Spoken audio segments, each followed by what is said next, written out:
Magandang araw po. Narito na po ang magiging lagay ng panahon ngayong hapon ng linggo, March 30, 2025.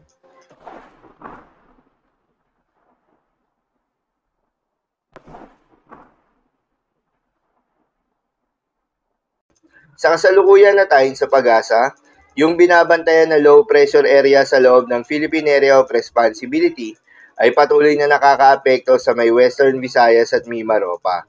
Dahil dito ay asahan yung maulap na kalangitan na may kalat-kalat na mga pagulan at thunderstorms. Ang nasabing low pressure area nga ay huling namataan sa layong 265 kilometers northwest ng Puerto Princesa City, Palawan. Di naman ito inaasahan na lalakas bilang isang bagyo within the next 24 hours.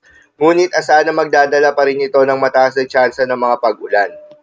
Habang northeasterly wind flow naman o yung hangin na nanggagaling sa may hilagang silangan ang patuloy na nakakaapekto sa may extreme northern zone. Dahil dito ay asahan naman yung maulap na kalangitan na may kasamang mga pag-ulan. Samantala, easterlies o yung mainit na hangin galing sa may silangan ang patuloy namang nakakaapekto sa nalalabing bahagi pa ng ating bansa kasama na ang Metro Manila. Dahil dito ay asahan naman yung bahagya hanggang sa maulap na kalangitan na may mataas na tsansa ng mga pag-ulan pagsapit ng hapon o gabi. Dahil nga sa epekto nitong low pressure area, asahan sa Western Visayas at Mimaropa ang maulap na kalangitan na may kalat-kalat na mga pag-ulan at thunderstorms. Posible ang mga pagbaha o pagguho ng lupa dahil sa katamtaman hanggang sa kuminsan ay malakas na pag-ulan. Habang sa Caraga, Davao Region, Eastern Visayas, Bicol Region at Quezon ay asahan naman yung maulap na kalangitan na may kalat-kalat na mga pag-ulan at thunderstorms na dulot ng easterlies. Posible rin na mga pagbaha o pagguho ng lupa dahil sa katamtaman hanggang sa kuminsan ay malakas na pag-ulan. Habang sa Batanes at Babuyan Islands ay asahan naman yung maulap na kalangitan na may kasama mga pag-ulan ang dulot ng northeasterly wind flow. Posible rin na mga pagbaha o pagguho ng lupa dahil sa katamtaman hanggang sa kuminsan ay malakas na pag-ulan. Habang sa Metro Manila at nalalabing bahagi pa ng ating bansa, ay asahan naman yung bahagyang maulap hanggang sa maulap na kalangitan na may kalat-kalat na mga pag-ulan o thunderstorms na dulot ng easterlies.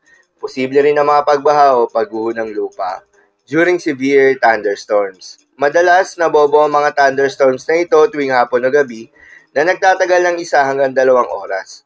Kaya naman ingat sa mga posibleng banta ng pagbaha at pagguho ng lupa, lalo-lalo na sa mga lugar na inuulan na noong manakaraang araw pa. Para naman sa magiging lagay ng mga dagat baybayin, ayon sa pag-asa ay wala tayong nakataas na gale warning sa anumang seaboards ng ating bansa. Ngunit pinag-iingat pa rin yung mga papalaot ng mga kababayan nating mangingisda at yung may mga maliliit na sasakyan pandagat sa may seaboards ng Northern Luzon dahil inaasahan yung katamtaman hanggang sa maalon na karagatan. At sa nalalabing seaboards nga ng ating bansa ay asahan naman yung banayad hanggang sa katamtaman ng mga pag-alon, ngunit iba yung pag-iingat pa rin, lalo na kung meron tayong offshore thunderstorms activity, asahan yung paglakas ng hangin at kaakibat nito ay pagtaas rin ng mga pag-alon.